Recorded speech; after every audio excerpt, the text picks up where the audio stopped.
Pessoal, nessa aula de hoje nós vamos estudar sobre os movimentos e as fases da Lua e o eclipse lunar.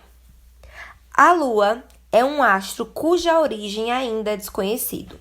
Corpos como a Lua, não têm luz própria, como todo mundo sabe, e giram ao redor de outro corpo celeste, como um planeta, por exemplo.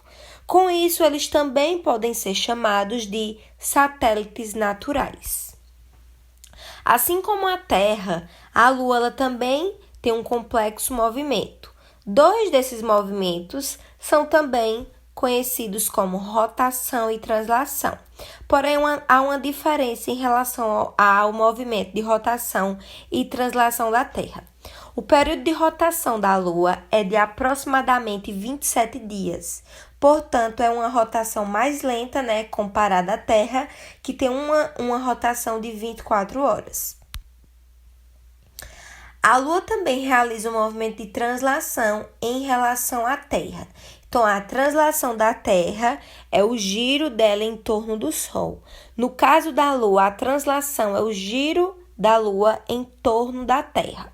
O período que a Lua leva para dar uma volta completa em torno da Terra também é de aproximadamente 27 dias. Fases da Lua. A Lua ela não possui luz própria, como todos sabemos. A luz que ela parece emitir é resultado da reflexão da luz que ela recebe do Sol. Um observador na Terra poderá vê-la iluminada e dependendo da posição que a pessoa tiver, e também a posição do satélite natural em um dado momento. O aspecto da parte iluminada da Lua vista de um observador na Terra define a chamada fase da Lua.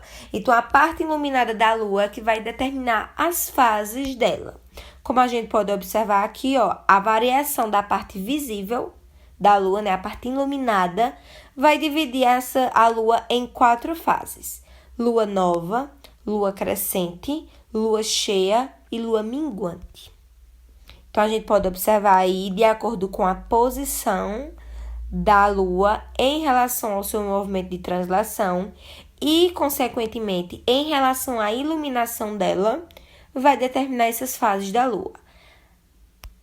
A Lua nova, por exemplo, como a gente pode observar na imagem, ela é praticamente invisível, Ela tem um aspecto não visível e ela está numa posição entre o Sol e a Terra. A Lua cheia tem essa característica de disco luminoso, é o momento em que a Lua está completamente iluminada, A sua face que está voltada para a Terra está completamente iluminada e a Terra está entre o Sol e a Lua. A Lua crescente, que tem um aspecto de semicírculo, onde apenas a metade da Lua vai estar iluminada, e quando ela é crescente, essa parte iluminada, nessa face iluminada, é voltada para o lado oeste. Então, para a gente diferenciar a Lua crescente da Lua minguante, a gente vai identificar o lado que está iluminado. No caso da Lua crescente, a face iluminada está voltada para o lado oeste e a Lua minguante está para o lado leste. O eclipse é um fenômeno astronômico que acontece sempre que um corpo celeste é encoberto, total ou parcialmente, pela sombra de outro corpo celeste. Devido aos movimentos da Terra e da Lua, em um momento específico, esses astros podem ficar alinhados. Sombras e penumbras são formados em situações em que a fonte de luz ilumina o corpo opaco, certo? Ao receber luz, o corpo opaco projeta uma sombra, que é a região sem luminosidade.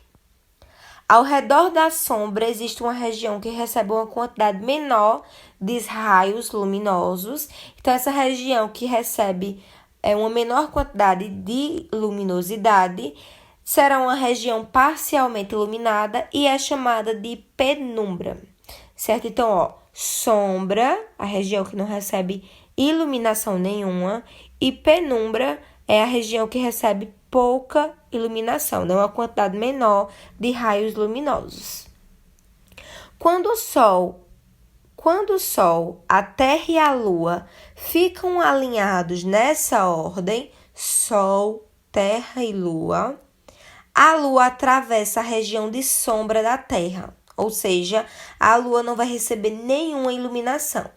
Com isso, a Lua se encontra em uma região que não recebe luz do Sol, pelo fato da Terra estar posicionada em frente ao Sol e ao satélite. Então, nós teremos aí o eclipse lunar total, onde a Lua inteira não será iluminada, pois a Terra está à sua frente, tapando a iluminação do Sol que iria refletir sobre ela. Quando a Lua ela está nessa região aí de penumbra, que é a região onde recebe pouca quantidade de luz solar, nós teremos aí o eclipse lunar parcial, né? Onde a luz solar ela não estará totalmente bloqueada. Então, observem aí a diferença de eclipse total e eclipse parcial. No eclipse total, a Lua está na sombra. No eclipse parcial, a Lua está na penumbra, né, que é a região em que recebe pouca quantidade de luz solar e a luz solar não é totalmente bloqueada. Espero que vocês tenham compreendido. Caso tenha alguma dúvida, assistam novamente esse vídeo com muita atenção ou entrem em contato comigo no privado. Boa atividade para todos!